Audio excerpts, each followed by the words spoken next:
The battle against inflation is almost won. After peaking at 9.4% year-on-year in the third quarter of 2022, we now project headline inflation will fall to 3.5% by the end of next year. In most countries, inflation is now hovering close to central bank targets. Now, inflation came down while the global economy remained resilient. Growth is projected to hold steady at 3.2% in 2024 and 2025. The United States is expected to cool down, while other advanced economies will rebound. Performance in emerging Asia remains robust, despite a slight downward revision for China to 4.8% in 2024. Low-income countries have seen their growth revised downwards, some of it because of conflicts and climate shocks. Now, picking up on the comments from Pierre-Olivier there, the data released by the World Bank just last week, in fact, point to the fact that per capita incomes across sub-Saharan Africa have still not recovered to pre-pandemic levels.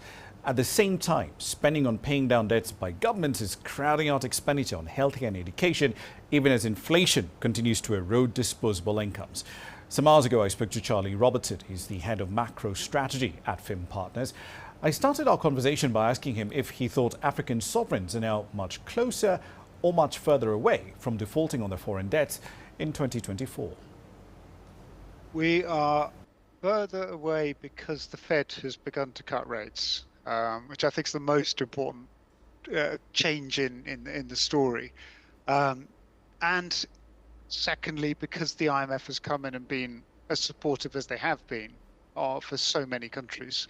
So I think the world said we're not going to do a kind of HIPC type debt forgiveness in the 2000s. So we were then left in a very dicey position, and for a lot of credits. And for some, that Fed hike cycle that we saw in 21, 22, 23 was just too much when the debt levels were too high, especially after COVID had blown out budget deficits and pushed debt up even higher. But post-COVID, as commodity prices have fallen, as the Fed's cut rates, as the IMF has come in, we've got back to the point where markets are prepared to refinance bonds, and it's that which made it easier for Kenya, which has made it easier for other countries to stay the course. When we talk about the Fed essentially cutting rates, and granted, Kenya came to the markets well before the rate cutting cycle started. Some here would say, look, Kenya came to the market to refinance debt that was at around 6.75% at 9.75%, which is incredibly expensive.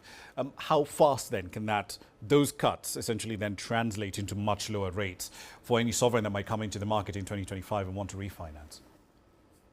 I think what makes it where it gets difficult is trying to look at kind of the interest revenues, the interest to revenues ratios, which shot up in the last 2 years as interest rates have gone up. So in Egypt, which is the highest in the world at the moment, it's around 70% of all revenues are going on interest.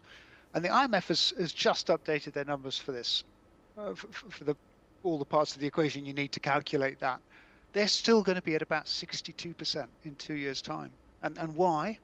For exactly the reason you just pointed out, that as dollar bonds come due, where the coupons, the interest rate was around 6% or so, they're going to be having to refinance that at much, much higher rates, at least 8, 9, maybe 10. Isn't the big problem here the fact that, and granted, I'm going to use a HIPC example here, because with HIPC, it was relatively easy to essentially get all the players at the table. It was multilateral debt and bilateral lenders, mostly from G7 countries at that point in time. It was easy enough to get an agreement in place. And now, in some senses, one could argue that argument about comparability of treatment sort of hobbles the common framework, because it stops one entity, say, for example, G7 lenders, Paris Club lenders, from simply saying, okay, fine, we don't agree with whatever lender XYZ is doing, but we're going to go ahead and do this, implement maturity extensions, or essentially give write-downs of 40, 30, 50%, regardless of whatever else anyone does. Yeah, it is. I think the whole comparability of treatment is just a nightmare, because you've got so many more players in a debt negotiation right now. So you've got China, which arguably is looking after its own interests.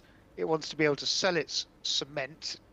So when it helps fund the building of a road, it's selling cement, it's selling services of its construction companies So yes, it lends at low interest rates, but it also has all these side benefits for the Chinese economy when it does so. And then you've got governments that lend and say, well, if we lend to X country, perhaps it'll give us a positive vote in a United Nations vote against Russia or something that's important to us. Now, if you're a private sector Eurobond holder, you don't get either of those benefits. We don't own companies that are building the roads that are delivering on the back of this debt. So we've got a completely different set of interests, which is we want to get paid back so that our pension funds that have invested in us and want to return so that they can pay the teachers' pensions, that they can get the money that they expected. So you've got such different priorities from all three sides, and that does make the debt deals hard to come by. But I think the root difference between this and HIPC is that back in the 2000s, you saw all these countries' debt massively slashed. And what happened afterwards was the country's debt just got ramped back up again over 15 years. And I think the difficulty for governments, or indeed maybe the private sector too, and maybe the Chinese too, is, well, hold on, if we give a debt forgiveness, why isn't this just going to happen again?